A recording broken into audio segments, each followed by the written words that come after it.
Puji Tuhan, selamat pagi. Kembali lagi bergabung dengan online kami. Sebelum kita mulai pembelajaran kita saat pagi hari ini, mari kita bersatu dalam doa. Pujian syukur kami naikkan kepadamu, Tuhan Yesus yang baik. Kami bersyukur untuk hari yang Kau beri buat kami, Tuhan. Kembali kami menikmati, Tuhan Yesus, anugerah-Mu, kasih-Mu buat kehidupan kami. Kami menyerahkan hidup kami ke dalam tangan-Mu, tubuh jiwa roh kami, Tuhan. Di sepanjang hari ini, Tuhan Yesus, biar apa yang kami lakukan, kerjakan, hanya untuk menyenangkan hati-Mu, untuk kemuliaan nama-Mu. Terima kasih Tuhan, terima kasih. Kami menaikkan ucapan syukur kami kepadamu Tuhan Yesus, Allah yang kami puji, Allah yang kami sembah. Ampuni segala salah dosa kami Tuhan, dari setiap perkataan, pikiran, perbuatan kami. Tuhan ampuni hidup kami, biar karya salib-Mu yang Kau sudah beri buat kami boleh meresponi Tuhan Yesus dengan benar, jaminan pengampunan yang Kau beri buat kami. Terima kasih Tuhan Yesus. Saat pagi hari ini kembali kami memohon pimpinan-Mu, hikmat-Mu, pengertian-Mu buat kami Tuhan Yesus, dalam kami mempelajari kebenaran firman-Mu, kami mendengar firman-Mu, membaca firman-Mu. Tuhan tolong Tuhan, biar kami boleh Tuhan mengerti dari hikmat yang Kau beri Tuhan Yesus. Kami boleh Tuhan Yesus mengaplikasikan apa yang kami dengar saat pagi hari ini. Tuhan tolong kami, sehatikan kami Tuhan, teman-teman kami yang akan bergabung saat ini atau melihat rekaman YouTube kami. Engkau berkati kami Tuhan Yesus, biar kami semua boleh mendapatkan terus berkat-berkat ilahi daripada-Mu. Kami percaya Tuhan, Kau juga Tuhan Yesus sudah persiapkan hamba-Mu, Kau sudah berikan hikmat, urapan daripada-Mu, pengertian daripada-Mu, hingga hamba-Mu Kau pakai menjadi alat-Mu untuk memaparkan kebenaran firman-Mu saat pagi hari ini. Tuhan beserta kami Tuhan dalam ibadah Zoom kami dari awal pertengahan hingga akhirnya. Kami serahkan semuanya ke dalam tangan-Mu dan kami peralaskan doa kami hanya di dalam nama Tuhan Yesus Kristus. Haleluya. Amin.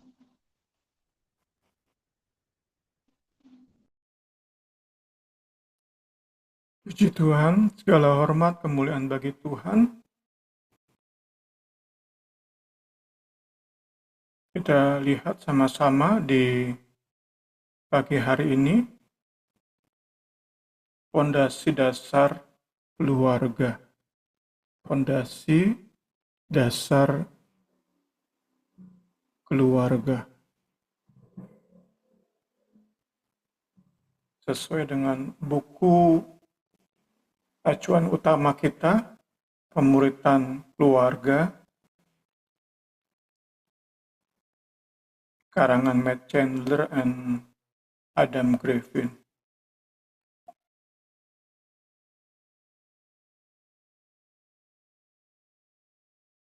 Prioritas utama orang tua, puji Tuhan. Kita mau awali dengan beberapa ayat, puji Tuhan. Ketika seorang ahli Taurat bertanya kepada Tuhan Yesus tentang hukum manakah yang paling penting dalam seluruh hukum Taurat, maka kita bisa lihat bagaimana Tuhan Yesus mengutip salah satu hukum Allah yang Musa tuliskan di kitab Ulangan. Salah satu dari mereka, seorang guru Taurat, ahli Taurat, bertanya kepada Yesus untuk mengujinya. Si ahli Taurat berkata, "Guru, perintah apakah yang terpenting dalam hukum Taurat?" Yesus menjawab, "Kasihilah Tuhan Allahmu dengan segenap hatimu, segenap jiwamu, dan segenap pikiranmu." Saat menjawab pertanyaan ini, Tuhan Yesus mengutip Ulangan 6 ayat 4 sampai 5. "Dengarlah, hai orang Israel, Tuhan itu Allah kita. Tuhan itu esa. Kasihilah Tuhan Allahmu dengan segenap hatimu. Seperti hanya satu saja yang bisa dikasihi. Seluruh hati kita buat Allah. Tuhan itu satu, Tuhan itu esa. Dengan segenap jiwa kita, satu jiwa kita untuk kasihi satu pribadi ini, dan dengan segenap kekuatanmu. Nasihat bagi bangsa Israel ini, hukum yang terutama ini yang Musa tuliskan di kitab Ulangan dan Tuhan Yesus kutip di Matius 22, di dalam kitab Ulangan, hukum yang paling penting ini segera disusul dengan perintah untuk mengajarkan semua hukum Allah.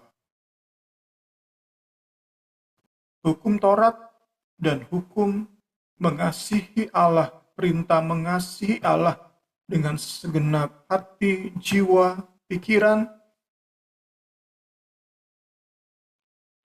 itu perlu atau harus diajarkan secara berulang-ulang kepada anak-anak mereka, anak-anak bangsa Israel saat itu. Tadi sudah kita lihat Ulangan 6 ayat 4 sampai 5 segera disusul oleh ayat 6 sampai 7. Ulangan 6. Apa yang kuperintahkan kepadamu pada hari ini haruslah engkau perhatikan, haruslah engkau mengajarkannya berulang-ulang kepada anak-anakmu dan membicarakannya apabila engkau duduk di rumah, engkau sedang dalam perjalanan, engkau berbalik baring, engkau bangun. Saat tidur, saat beraktivitas, dalam perjalanan, saat duduk di rumah. Pembicaraan orang Israel adalah perintah-perintah Tuhan, Taurat, dan perintah mengasihi Allah Israel. Kemudian di bagian lain Alkitab pun beberapa kali menekankan kembali perintah ini, memberi indikasi bahwa prioritas tertinggi orang tua Kristen adalah menolong anak-anak kita mengasihi, menaati, dan mempercayai Tuhan. Puji Tuhan. Puji Tuhan. Kemudian didukung oleh amanat agung.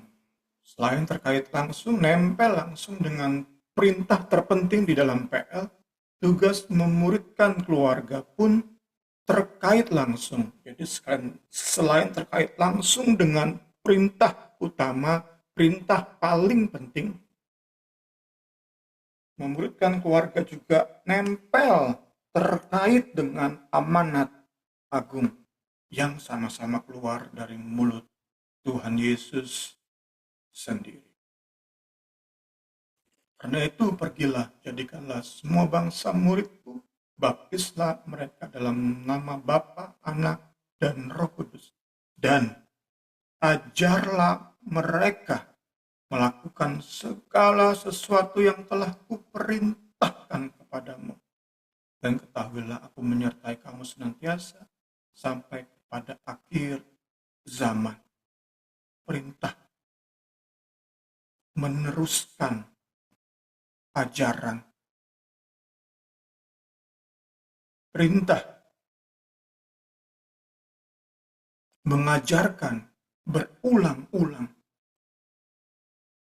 Itu kita dapati ternyata sangat amat penting, baik di PL juga di PB.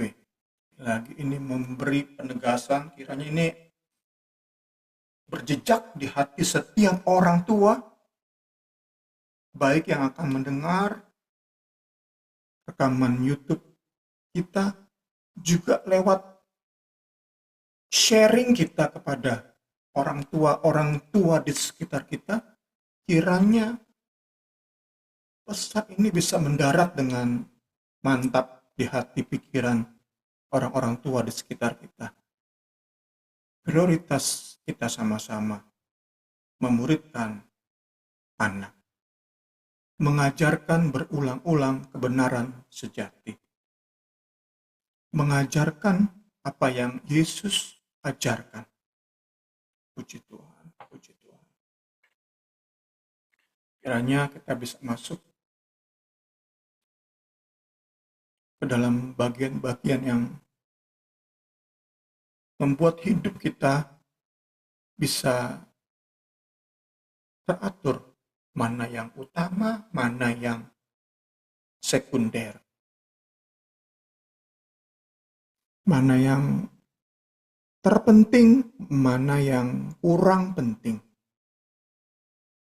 Jadi yang paling penting, kasihi Tuhan Allahmu dengan segenap jiwa, pikiran, kekuatan, dan itu nempel dengan bukti kita mengasihi adalah dengan mengajarkan segala perintah Tuhan kepada generasi berikut. Dengan demikian hidup kita teratur, mana yang harus diutamakan, mana yang dikebelakangkan, itu pas pada porsinya. Puji Tuhan. Kita dapati ternyata menurut catatan Alkitab, penerima perintah di Ulangan 6 gagal. Gagal. Gagal.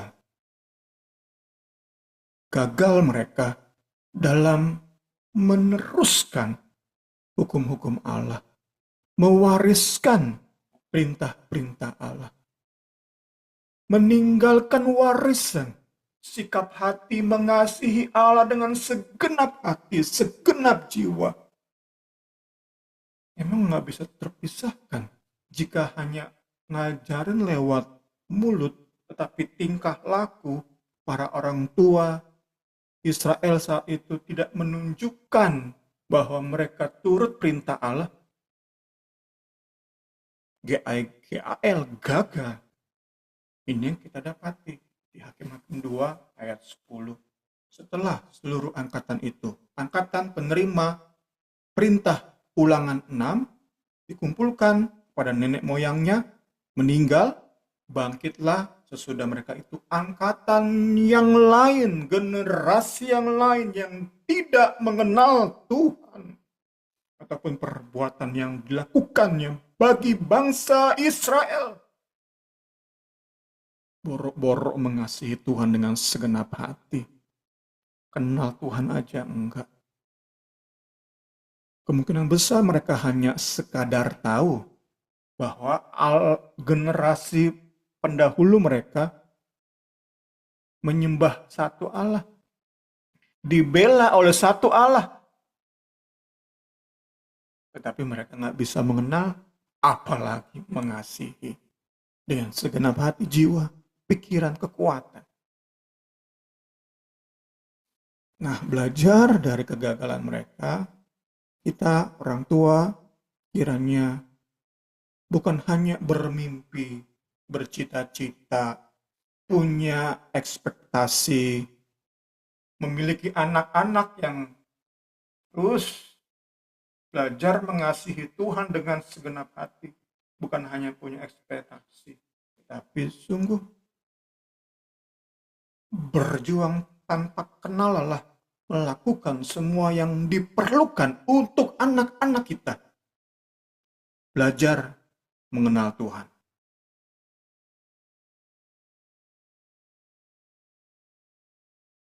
Puji Tuhan. Puji Tuhan. Kita sungguh berjuang agar kelak mereka keluar rumah, mereka punya warisan tentang sebuah kehidupan sukacita dan kemerdekaan yang berasal dari orang tua yang mengasihi dan melayani Tuhan. Ini kan jadi satu paket. Saat kita cuma ngajarin, tetapi nggak melihat ada kehidupan, sukacita, dan kebebasan karena pelayanan dan sikap hati mengasihi Tuhan, sulit mereka terima warisan yang berharga ini, yang abadi ini.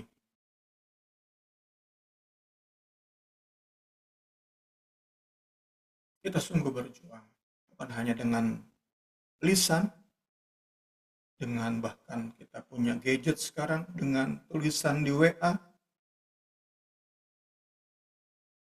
memberi nasihat, tapi tentu dengan keseharian yang menunjukkan bahwa orang tua memiliki kehidupan, sukacita, kemerdekaan yang berasal dari mengasihi dan melayani Kristus di atas semua hal lain. Puji Tuhan. Puji Tuhan. Kita mau mendukung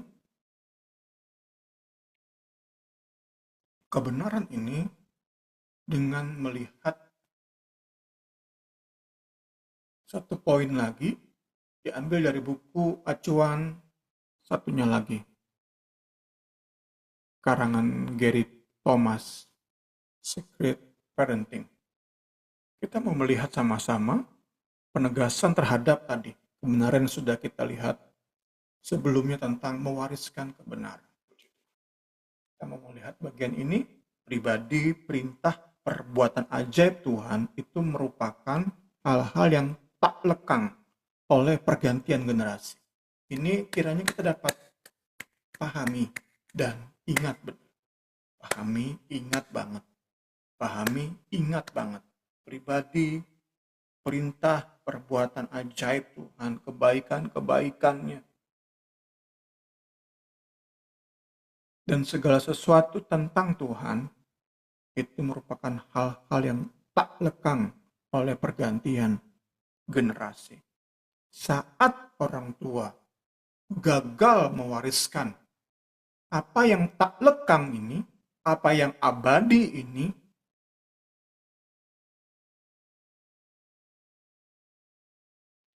sesungguhnya nggak ada yang kita wariskan.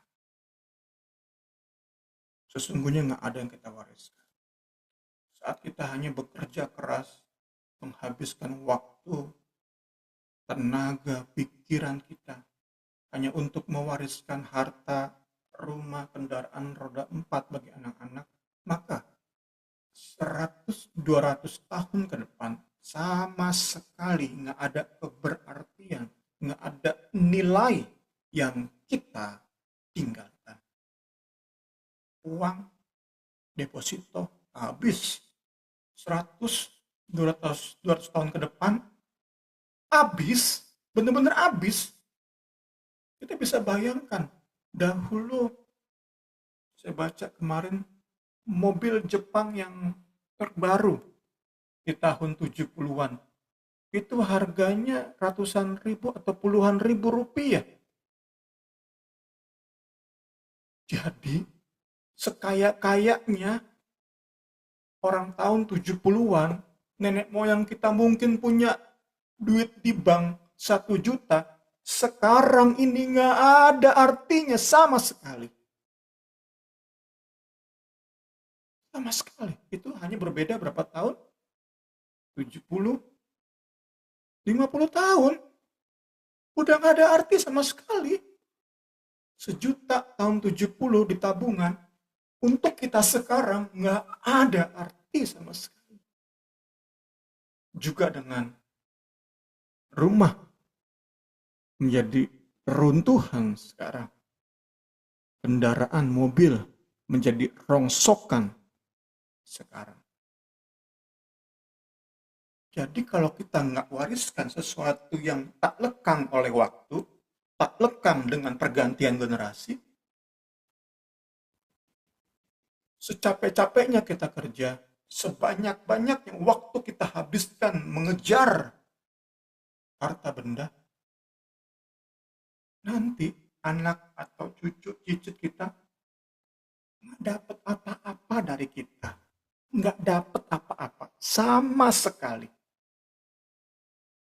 Ampas. Kosong, kotoran. Buktinya, kita bisa balik ke belakang 100-200 tahun ke belakang, sehebat apapun nenek moyang kita berlayar, kan ada lagu ya, nenek moyangku seorang pelaut. Mereka jago berlayar, jago nangkap ikan, juga jago berburu di hutan. Kita nggak ingat nenek moyang saya dari Ambon.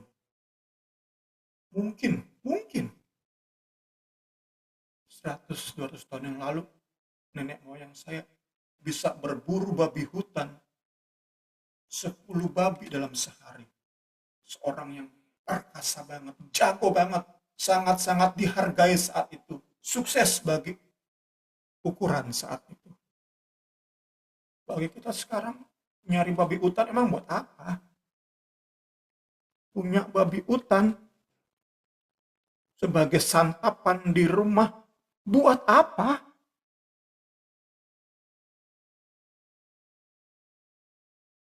Seluas apapun tanah mereka 100-200 tahun yang lalu, nggak bisa dinikmati oleh generasi terkini.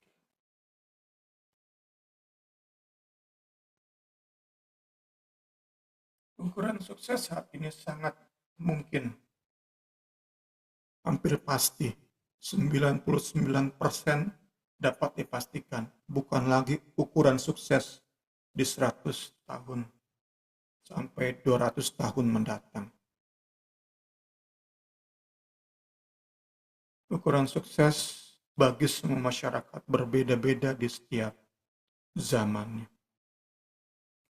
Pencapaian tertinggi nenek moyang kita di masa lampau nggak memiliki arti apa-apa bagi kita sekarang. Demikianlah setinggi-tingginya kita menggapai cita-cita impian kita, memuaskan impian kita, pencapaian tertinggi kita saat ini, 100-200 tahun ke depan, tidak memiliki signifikansi apa-apa.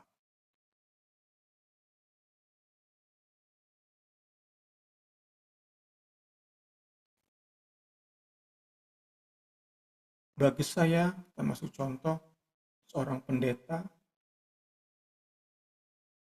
sukses saya saat ini diukur oleh banyaknya jemaat, besarnya gereja yang saya bangun. Bagi banyak orang lain, sukses itu diukur dengan gaji besar, jabatan tinggi, gelar akademik yang berbaris. Bagi banyak orang, sukses itu umur sangat panjang dengan tubuh yang sehat. Karena itu zaman sekarang banyak orang melakukan olahraga, fitness, minum multivitamin, suplemen demi suplemen. Namun ada saat semua ukuran sukses ini nggak ada artinya sama sekali. Karena itu, saat kita lebih sibuk dengan tugas-tugas kurang prioritas, kurang penting, demi memuaskan ego, kepuasan diri, maka 70 tahun, 80 tahun kita hidup di dunia ini akan lebih mirip dengan anak-anak yang rebutan mainan rusak, rongsok, tapi kita capek-capek rebutin.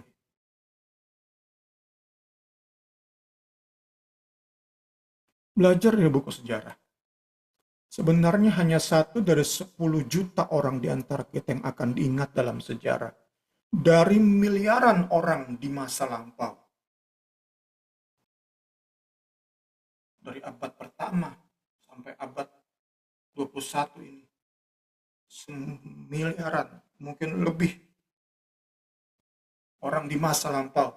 Hanya 1-2 orang yang benar-benar ingat tercatat dalam buku sejarah. Diingat oleh generasi sampai detik ini. Contohnya Cleopatra, Napoleon Bonaparte, dari miliaran orang. Dari miliaran orang yang tercatat dalam buku sejarah, itu sedikit sekali. Nah, menjalani hidup dengan tujuan supaya tercatat di buku sejarah, seperti Cleopatra dan Napoleon, itu sama konyolnya dengan cari untung dengan judul.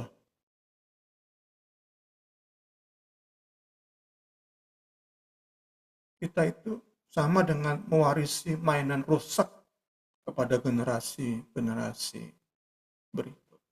Kalau tadi ya, 70 tahun, 80 tahun hidup kita yang bekerja jam 7 sampai jam 5 sore, setiap hari kita habiskan, fokus kita ternyata bukan prioritas utama, bukan mewariskan sesuatu yang abadi, maka jam-jam kita, entah dihitung berapa jam itu, setiap hari jam 7 sampai jam 5, selama entah kita mulai kerja berapa tahun, mungkin 30 tahun kita samakan saja, kita meninggal umur 80 tahun, berarti 50 tahun kita berusaha untuk mewariskan apa yang enggak penting, apa yang lekang oleh waktu, apa yang enggak abadi, maka hanya ampas kotoran tahi yang kita tinggalkan ke generasi berikut. Kiranya pemahaman ini menegaskan tadi poin kita di awal. Puji Tuhan, puji Tuhan. Hanya saat mewariskan kebenaran abadi menjadi prioritas utama, hidup orang tua miliki nilai. Dapat kita jalani saat kita dapat menyadari ketidakberartian dari semua pencapaian pribadi kita. Betapa ampasnya semua pencapaian pribadi kita. Saat kita sadari itu, maka kita akan lihat pengajaran Kristus. Itu nilainya, wow, luar biasa. Nggak ada bandingannya. Injil yang sejati terpusat pada Kalvari, itu nggak ada bandingannya.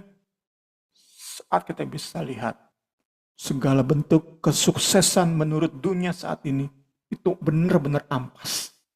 Siapa orang paling kaya? Elon Musk.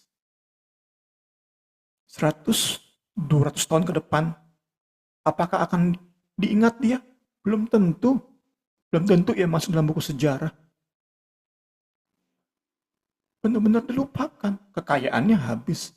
Semua bentuk bangunan, mobil, roket yang ia bangun, nggak ada artinya, rongsok, reruntuhan. Ya, hanya kita bisa ingat, itu menjadi dasar kita, menjadi pendukung untuk kita punya lebih lagi pemahaman. Ada satu hal yang jauh lebih penting. Karena itu prioritas utama kita adalah mewariskan kebenaran yang bisa masuk di hati pikiran itu. Kebenaran abadi yang dikaruniakan bisa masuk ke pikiran, ke hati kita. Kita mewariskan. Karena itu yang memberi nilai pada hidup kita. Puji Tuhan, puji Tuhan, puji Tuhan. Tanggung jawab mengasuh anak, mendidik anak, memuridkan keluarga, itu memanggil kita untuk memusatkan perhatian pada kehidupan yang singkat yang akan membawa dampak terindah bagi generasi mendatang. Kita memang akan segera dilupakan di muka bumi ini.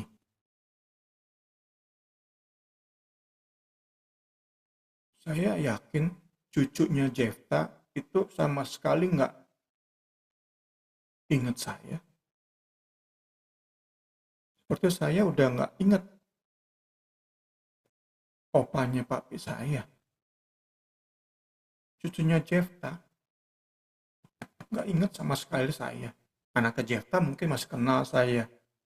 Entah saya masih hidup apa enggak saat Jefta punya anak. Tapi cucu apalagi cicitnya Jefta dipastikan nggak kenal saya sama sekali. Nggak ada ingatan tentang saya. Tapi saat saya bisa mewariskan kebenaran, kebenaran itu yang bisa dibawa sampai ke cicitnya Jefta. Tentu semua anugerah Tuhan. Semua dalam kedaulatan Tuhan. Tapi saya juga dapat perenungan. Meski ternyata cucu cicitnya Jefta meninggalkan Tuhan. Saat Jefta bisa jadi berkat bagi masyarakat, bagi keluarga-keluarga mereka, keluarga-keluarga segenerasinya, maka kebenaran yang saya wariskan itu bisa tershare berarti kan?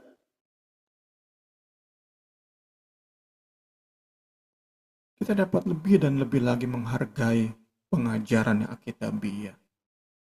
Kita nggak silau dengan pendeta yang kaya raya, punya jam luxury, punya mobil Densa, punya gereja segede stadion. Nggak silau kita. Puji Tuhan. Nilai kita ditentukan oleh ketaatan. Melakukan tugas. Meneruskan pengajaran. Puji Tuhan, puji Tuhan. Kita masuk ke poin terakhir di pagi hari ini. Memuridkan dalam kebersamaan. Puji Tuhan. Kita lihat di sini peran gereja. Orang tua tidak sendirian dalam perjuangan kita memuridkan anak-anak. Komunitas Kristen di sekitar keluarga juga berperan penting dalam pembentukan rohani anak-anak. Entah dalam bentuk pelatihan, seminar, ketersediaan mentor rohani, program kerja. Gereja sesungguhnya dapat memberi dukungan besar bagi keluarga. Gereja hadir sebagai pendukung bagi orang tua dalam memuridkan anak-anak. Puji Tuhan. Ada satu contoh. Ada hal-hal tertentu yang anak-anak kita lebih nyaman membicarakannya dengan orang lain dan bukan dengan papa atau mamanya. Nah, gereja dapat berperan dalam hal ini untuk menyediakan mentor rohani. Ya, tentu hal ini dapat orang tua nikmati saat orang tua membuka diri.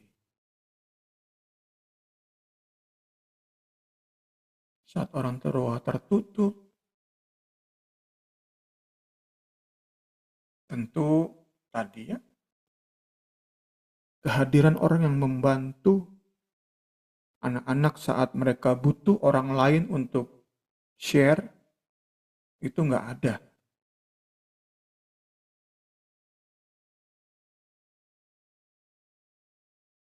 Kehadiran mentor rohani bisa terjadi saat orang tua mau buka diri untuk menjadi bagian dalam keluarga Allah. Di sebuah gereja, di sebuah persekutuan. Saat orang tua mau melibatkan sesama saudara seiman dalam mendidik anak mereka.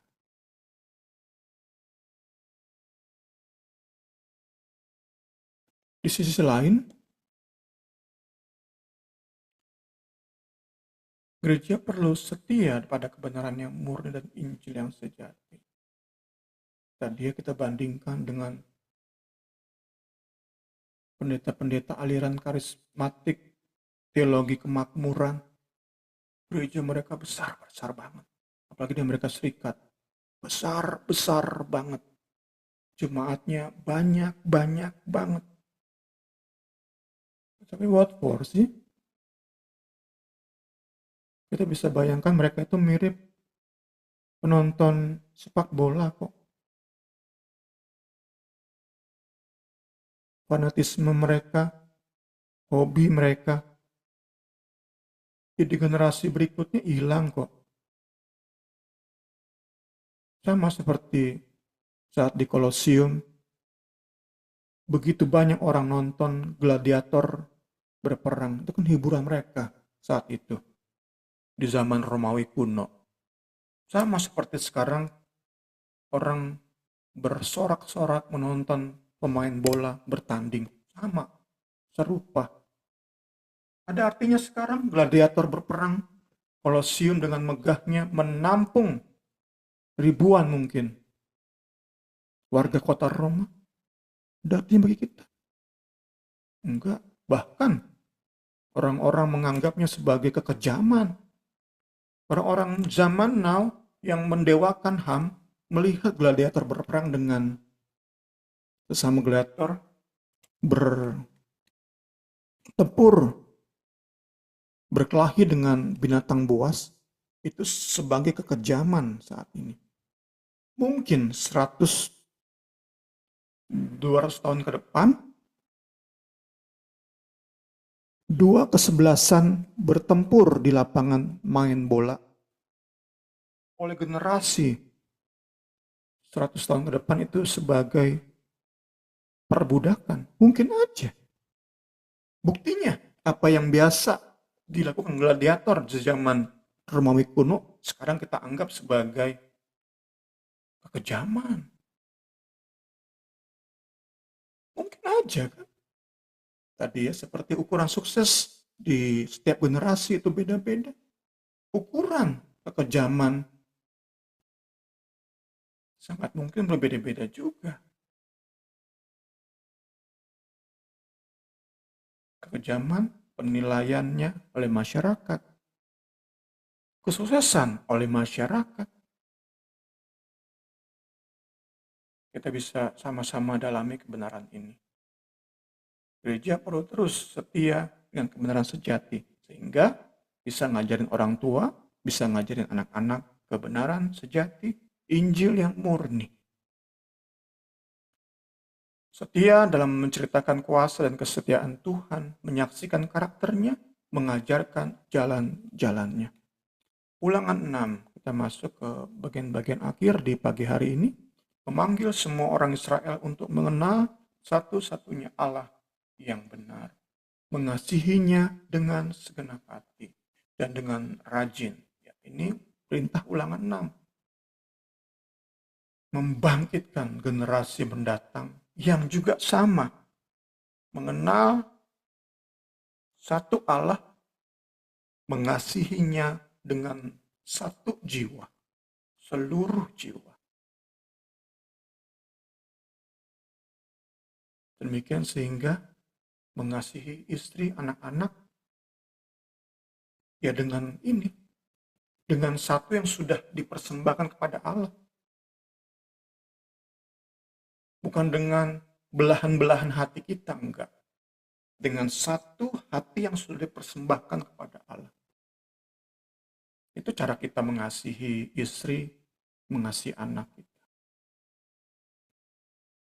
Sehingga enggak heran Bapak Ibu Saudara-saudari saat Tuhan Yesus berkata, enggak pantas seseorang ingin jadi muridku, tetapi masih lebih cinta orang tuanya, masih lebih cinta istri atau suaminya, masih lebih cinta anak-anaknya, nggak pantas. Karena memang hati kita udah sepenuhnya untuk satu Allah ini. Puji Tuhan, puji Tuhan, puji Tuhan.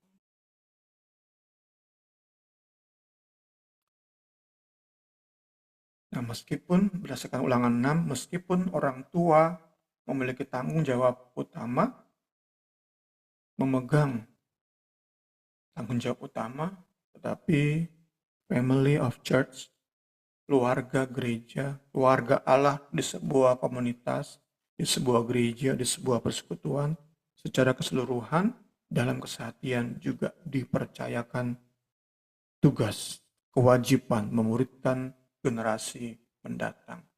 Gereja bukan tentang gedung atau organisasi. Natur organik gereja yang sebenarnya adalah relasi.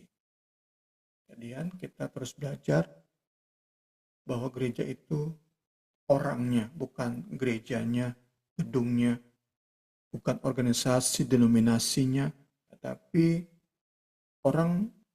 orangnya yang membentuk relasi yang kita jalani dan bangun di dalam sebuah komunitas.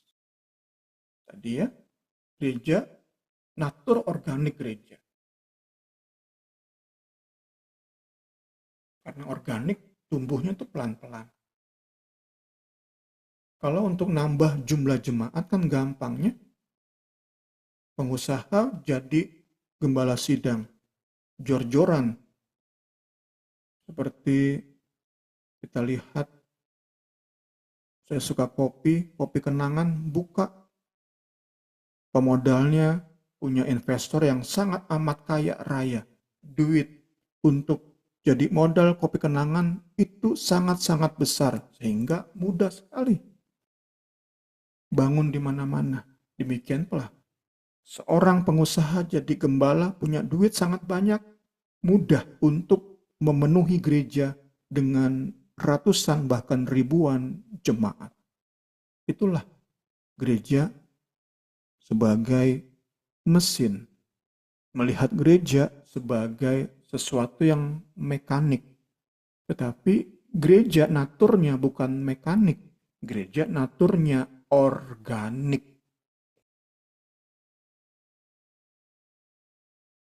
Bentuk relasi, bangun relasi. Dengan sesama orang percaya, itulah gereja. Entah sebesar apa nanti, pelan-pelan tetapi secara organik. Kalau di sebuah desa terpencil, secara organik sudah terbangun, ya mungkin hanya beberapa jemaat pertumbuhannya.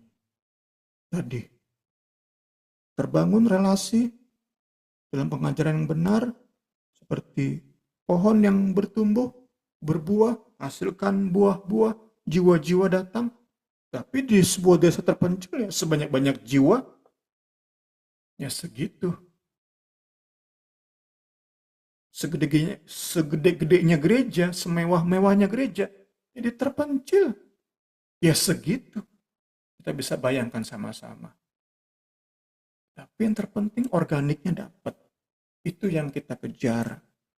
Saat kita mengerti kebenaran sejati, saat kita mengerti apa yang memberi nilai, pengajaran yang terus-menerus, pengajaran abadi yang terus-menerus, pengajaran kebenaran sejati, Injil yang murni yang terus-menerus diwariskan, maka kita bisa melihat pentingnya natur organik relasi ini. Nah, kita bangun sama-sama di dalam sebuah komunitas. Nah, di dalam relasi tadi muncul orang-orang yang dengan sukacita ikut nanggung beban orang tua. Tadi orang tua nggak sendirian dalam memuridkan anak-anak. Karena ada orang-orang yang lahir dari gereja secara organik. Orang-orang ini akan ikut nanggung beban orang tua. Dengan mereka, orang tua dapat berbagi suka dan duka. Dapat berdoa bersama. Bahkan dapat memperoleh pertolongan saat anak-anak kita melakukan hal yang jahat. Anak-anak kita ternyata setelah dididik tetap ternyata tidak cinta Tuhan. Kita bisa berbagi beban dengan ini. Dengan orang-orang seperti ini yang secara organik kita membangun relasi dengan mereka. Segala hormat kemuliaan bagi Kristus, kiranya pembelajaran kita di pagi hari ini menjadi dasar yang cukup untuk kita jalani kehidupan di mana kita orang tua mewariskan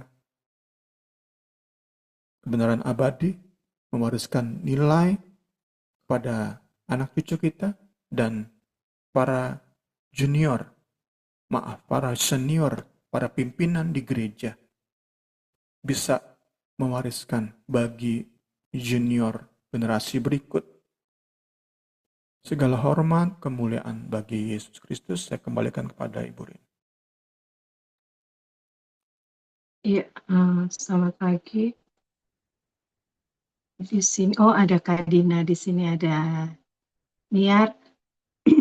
Mungkin ada yang mau ditanyakan saat pagi hari ini tentang pembahasan kita. Boleh dari Kak Dina atau dari Niar.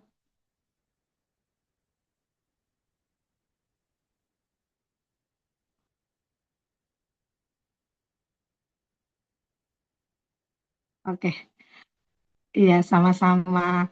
Kalau tidak ada pembahasan kita pagi hari ini, kita akan tutup biar yang kita dengar saat pagi hari ini kita bisa aplikasikan dalam kehidupan kita, dalam rumah tangga, dalam keluarga, dalam saat kita mendidik anak-anak kita.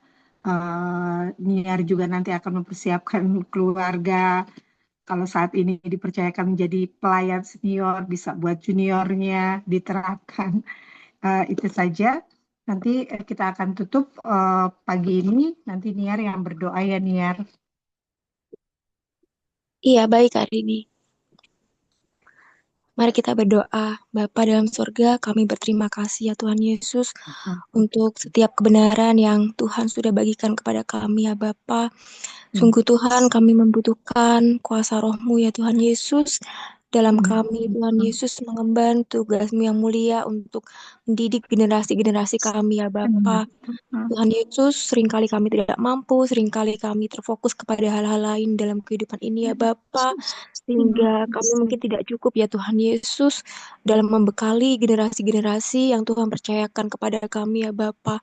Tapi kami pada hari ini boleh diingatkan ya Tuhan Yesus untuk boleh terus berjuang ya Bapa, untuk terus mengandalkan Engkau ya Tuhan Yesus, terus mengisi kami dengan kebenaran firman-Mu ya Bapa, untuk mengisi, membentuk hidup kami Tuhan Yesus dengan kerajaan-kerajaan surga-Mu ya Bapa. Tuhan yang menolong kami dalam setiap kehidupan kami ya Bapa. Untuk kami lebih heran lagi Tuhan Yesus mengenal Engkau, lebih heran lagi ya Bapa untuk tumbuh bersama dalam kebenaran firman-Mu ya Tuhan Yesus. Sehingga boleh Tuhan kami menjadi contoh teladan ya Tuhan Yesus bagi generasi yang Kau percayakan kepada kami, bagi setiap anak-anak dalam komunitas kami yang Tuhan boleh percayakan kepada kami ya Bapa. Terima kasih ya Tuhan Yesus, terima kasih Tuhan yang membawa setiap anak-anak kami Tuhan Yesus ke dalam lingkungan yang baik ya Bapa, komunitas-komunitas yang boleh mendukung pertumbuhan-pertumbuhan rohani mereka ya Bapa. Tangan-Mu sungguh ajaib ya Bapa, Engkau sungguh melakukan perbuatan-perbuatan yang baik bagi setiap ciptaan ya Tuhan Yesus yang telah Engkau bentuk ya Bapa.